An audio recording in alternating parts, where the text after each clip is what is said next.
So we've looked at public properties for classes and we've talked about get and set accessors, but let's talk about auto implemented properties because when you encounter them in the code, they don't look like they belong.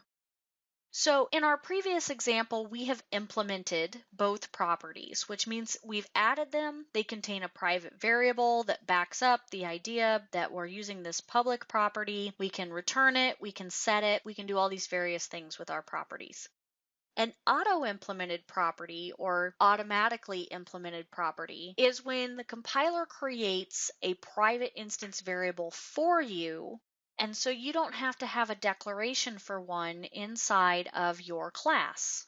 You still get to use the get and the set, but it allows us when we don't want to adjust the value in the set or we don't want to hassle with returning this and setting up a property.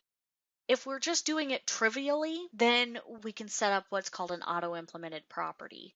So let's say we want to set up a property for class report that's a type.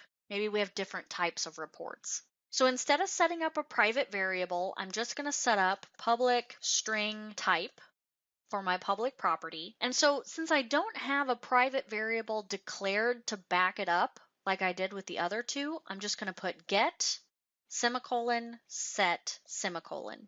So if you look at the difference, our get up here had the block where we returned the variable. Our set had the block where we could apply logic and set a value. Here, very small and simple, get and set. So unlike our user-defined property, an auto-implemented property must have both a get and set accessor, which allows us to implement a public property very quickly and easily, which is nice when we're first designing a class. So if we later decide to include other logic, we can just build it out as needed. But you may find yourself in a situation where an auto-implemented property is the right choice. And when you encounter these, now you'll understand why these look the way that they do. So keep your eye out when you're going through code for user-defined public properties and auto-implemented properties.